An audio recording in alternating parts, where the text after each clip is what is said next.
هيرفي رونار يرشح منتخبه المفضل للفوز بكأس إفريقيا.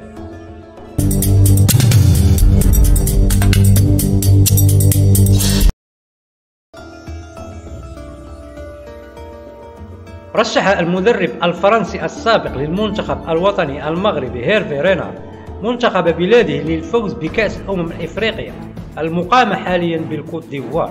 وقال رونار في تصريح خاص به إحدى القنوات الرياضية: بالنسبة لي المنتخب المغربي يبقى أقوى المرشحين للفوز بالبطولة، حيث يضم مجموعة من اللاعبين الموهوبين والقادرين على تحقيق اللقب.